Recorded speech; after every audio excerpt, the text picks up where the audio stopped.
With the recent discourse around Tears of the Kingdom and the narrative that nobody is talking about the game, it kind of took me a while to kind of piece together what was happening. There are a lot of reasons why I personally was not talking about Tears of the Kingdom on message boards. Like I didn't want to get spoiled. I had nothing to really talk about with other people. Uh, like I wanted to have the experience to myself. Like I wanted to do this and this. Like at the end of the day, I've put like something like over 80 hours into this game or something like that, like 75. I'm sure. I don't know the exact number, but like I've put like a significant amount of time in the game. I beat it. I enjoyed it. It's one of the best games this year, bar none. Like the fact that people don't discuss the game is irrelevant, right? It doesn't make a whole lot of sense. But there are a lot of people who have used that as their like damage control for the game and its success. Is that like, well, how can it be popular if nobody's talking about it? Completely disregarding that games like Baldur's Gate 3, like Overwatch, like Undertale were heavily talked about online, but completely fell off a cliff when like the viral marketing money ran out. All right. Like people don't seem to realize that like a lot of these games that are talked about are virally marketed and that they don't actually have like a very steady player base at all. I can guarantee you that like Mario Wonder is already bigger than like all of those games, right? Like it is embarrassing to see people kind of downplay like every major Nintendo game in this way, right? Like, well, there's no discussion. Well, yeah, because I don't want to go on a message board and argue with people who are trying to push an agenda. And I think that's kind of what it comes down to, really, is that like anybody who wants to discuss Tears of the Kingdom is like simply trying to devalue it or call it a bad game or say that it's not game of the year or whatever. Like they don't actually want to talk about the game itself, right? Like like why would I talk about the game when I could play it, right? And I think this is true for like basically a good chunk of these Nintendo exclusives. I just saw this happen with WarioWare, right? Where like the entire thread on 4chan is filled with people who pirated the game and are trying to get it like the IR sensor to work properly and like just can't play it. Like it's like you get this impression that like the people on these boards aren't playing the games they talk about.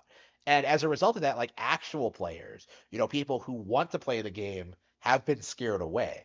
And I've seen this happen. This is actually a big reason why I stopped using the Insider 2 forums back in the day because it was like NeoGAF Light with like everybody there attacking Nintendo for no reason, like saying they were going to go out of business and that they were going to get acquired by Disney or some shit. Like it was embarrassing, right?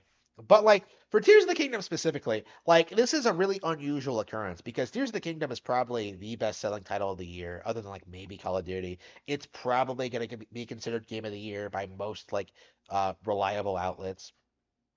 It's well, there are no reliable outlets, but like it's going to be considered the Game of the Year by most players, right? It's a big deal. It's sold like 20 million copies. It's bigger than like Baldur's Gate 3 by a significant margin. Like it's huge, right? Like Tears of the Kingdom was very well received. One of the highest critically acclaimed games this year. It is a phenomenon, clearly, but there are a lot of people saying it's not very good. And it's time to explain this phenomenon to people who I think have never had to experience this before. Because I kind of realized when I was thinking about this that like this hasn't been something that's been talked about in quite some time. Like this is something I think that's fallen off the by the wayside after the release of Twilight Princess, right? After the release of like Phantom Hourglass, like that period, right? Skyward Sword, like after during that period, like Skyward Sword, A Link Between Worlds, I never really once heard people talk about this, but this was a real phenomenon back in the mid 2000s, and that was the Zelda cycle, right?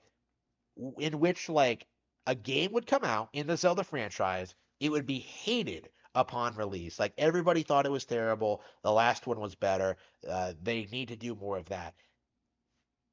And then like the following one comes up and it like makes a lot of changes. They do something different, and then people say that like the game they criticized initially.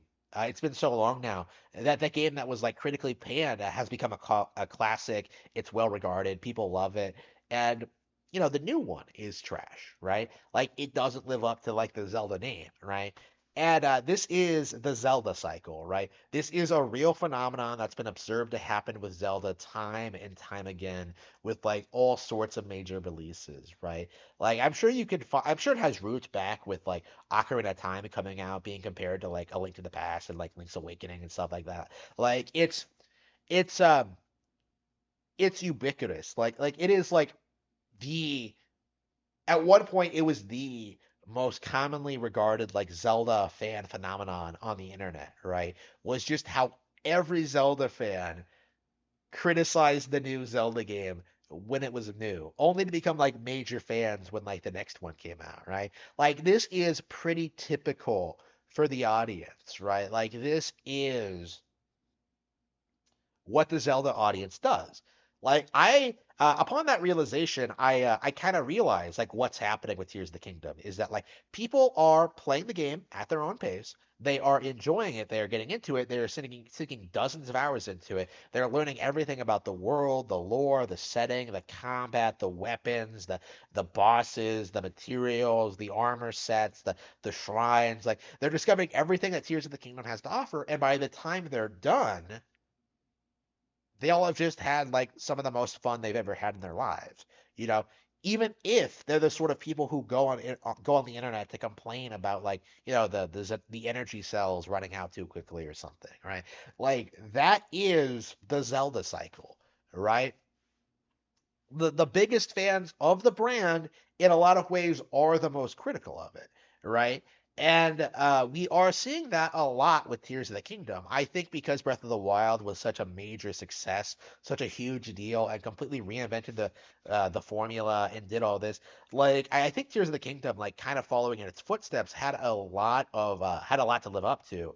And I suppose in a lot of ways, I myself kind of bought into this, where like I felt that Tears of the Kingdom wouldn't live up to Breath of the Wild, and in the end, I ate my words in a pretty big way, honestly. In a lot of ways, I think Tears of the Kingdom might be better than Breath of the Wild, but when it comes to like most fans, they just kind of see like the reused assets and like the similar setting and like the plot like some of the same issues that like kind of we're kind of seeing in Breath of the Wild, right? Like they didn't fix anything. They didn't fix the weapon durability. Like there are there are real things to talk about when it comes to Breath of the Wild and Tears of the Kingdom and what old games did better and what like could be changed going forward. Like of course there are things to talk about.